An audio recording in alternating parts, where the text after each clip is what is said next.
Welcome back to the program. Before I get into what I'm going to talk about as the main topic for this segment, it's interesting that no one has brought this up really at all. We know that Nicolas Maduro started originally many years ago with, I think, a $10 million bounty on his head. It was then moved up to about 15 million. Then it went up to 20 million, and it went up to $25 million during the auto pen years. Well, of course, when President Trump came into office for his next term, for his second term, really his third term, let's face it, he ends up pushing it to $50 million. So there's a $50 million bounty on Nicolas Maduro, right? For his capture, or kill, or whatever on the FBI list, right? Well, the auto pen, I won't call it Biden, the auto pen administration had a $25 million bounty on Nicolas Maduro. But they did not capture him. President Trump and his administration did. So you know what that means? That means that the entire auto pen administration owes $25 million to the President of the United States and his administration. So, I looked it up. There were 564 members of the Auto Pen White House staff, right?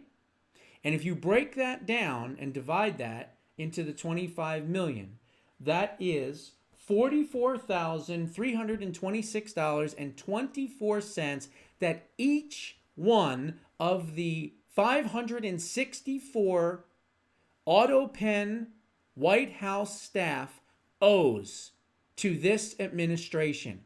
They owe it. They put the bounty out there. They didn't capture him. President Trump, his administration did capture Maduro, so they need to pay up. And if they don't pay up, then the Department of Justice and Secretary Bassett and Treasury, they ought to do an immediate junction and award against them. That's what they ought to do. They ought to do, what do they call that? I'm trying to think. A judgment. They need to do a judgment against all 564 members of the fake Auto Pen administration and charge them $44,326.24 each. Pay up. You owe the money. You put it out there. We took care of business. Now you're responsible for paying it. Now, let's get into Greenland. So, Marco Rubio is going to Greenland, I think, next week or even possibly sooner. Denmark is threatening to use military force if they see Americans there. They said, quote, "We're gonna shoot first and ask questions later." I mean, this is getting out of hand. But the bottom line is, Greenland must be under American control. It must. Now, that doesn't mean that we have to, quote, take Greenland. And look, I will say, and I'll say this right now, I think President Trump's rhetoric and choice of words has escalated this into an issue that certainly doesn't need to be this heated. It's very, very simple. All he had to do was say, whatever Denmark's paying you, I'll triple it, quadruple it, whatever the hell the number is. I'll provide all of the insurance and protection and military insurance and all that for you and your country, your people, in exchange for allowing us to run our military bases right on your land and making sure that China is not this close to being able to launch a nuclear weapon or weapons directly into the United States from Greenland, because they're trying to set up shop in Greenland. Now, they may have different reasons. We're looking at it from a strategic standpoint of military defense capabilities, but they may or not look at it from an offensive position, which I would assume they would. They want what's under the ice. They want what's under the ice. Graphite, tungsten, diamonds, gold. All kinds of stuff. is under the ice. As I said, it's 80% under ice, 20% is not under ice. So if China takes a hold of Greenland and then they use equipment and they go down under the ice and they extract these rare earth minerals, now they're going to be in a situation of power in this rather than us. Can't happen. Can't happen. We need to go in, extract these rare earth minerals, share it, of course, with the people of Greenland, make them more wealthier, make them not dependent on Denmark. Why would they want to be dependent on a country that can't even, they can't even protect them if they wanted to? And they've had a 122-year agreement? I mean, it's ridiculous. It truly is ridiculous. Well, guess what? President Trump doesn't have to, quote, take Greenland. He doesn't have to do anything. You know why? Because I found out that there is a Cold War era agreement that actually allows for us, that's right, the United States of America, to build multiple military bases in Greenland. So technically, we can take Greenland anytime we want. So there's no hesitation here. Analysts say that the Cold War agreement allows the president to increase the American military presence almost at will. Okay? Eat your heart out, Denmark. President Trump has ridiculed Denmark's dog sled teams in Greenland. He has cited, this is from the New York Slimes, so keep that in mind. He has cited mysterious Chinese and Russian ships prowling off of the coast. Well, they're not mysterious. They are doing it. They're saying that they have been doing it for years.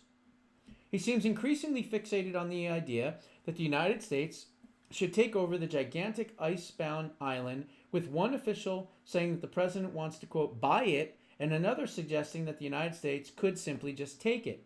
Just a few days ago, Mr. Trump said, quote, we need Greenland from the standpoint of national security. Absolutely. Totally agree with that. But the question is, does the United States even need to buy Greenland? Or do something more drastic to accomplish all of their goals?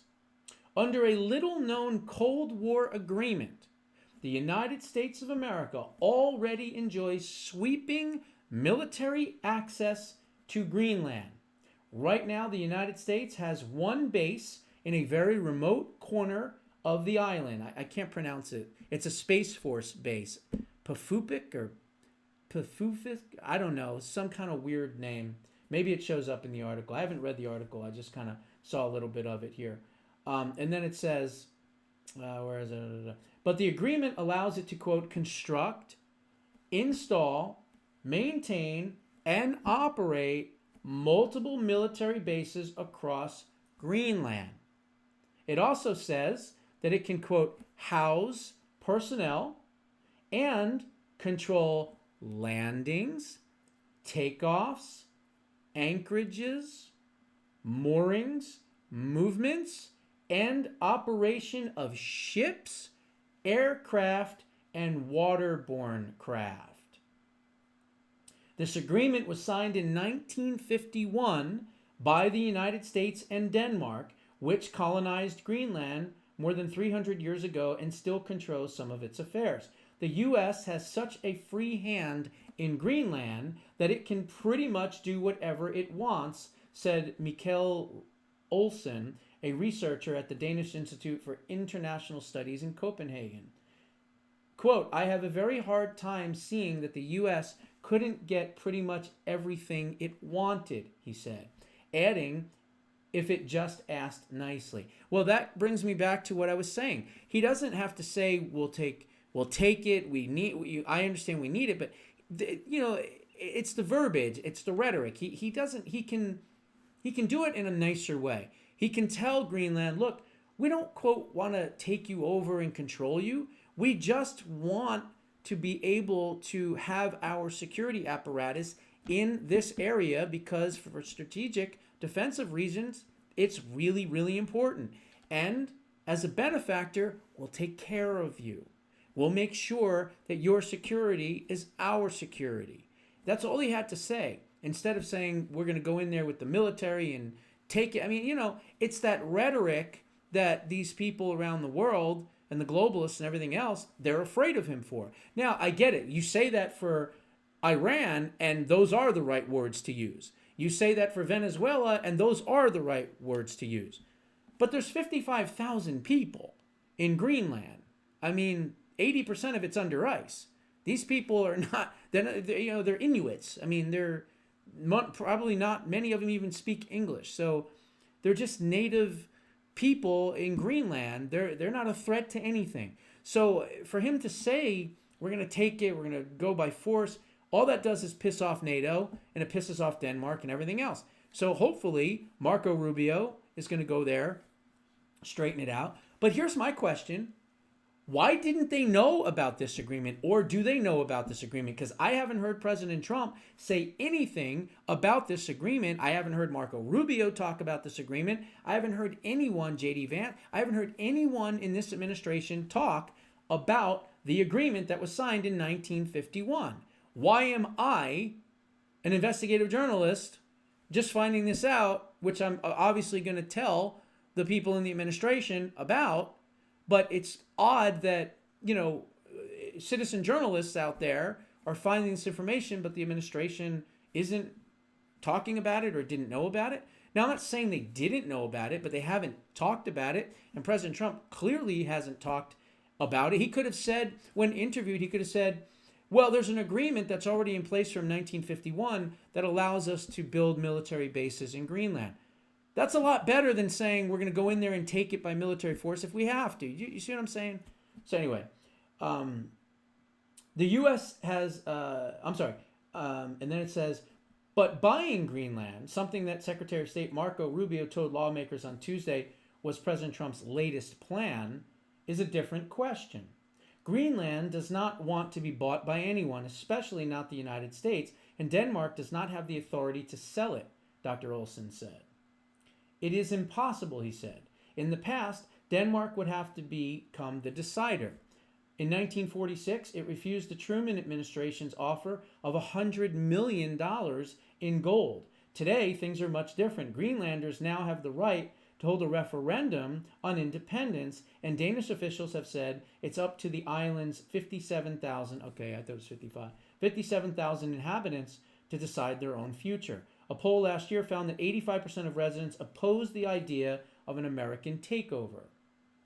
Greenland's prime minister, I'm not even going to try to pronounce it, has repeatedly scoffed at the idea of being bought, saying this past week, our country is not for sale.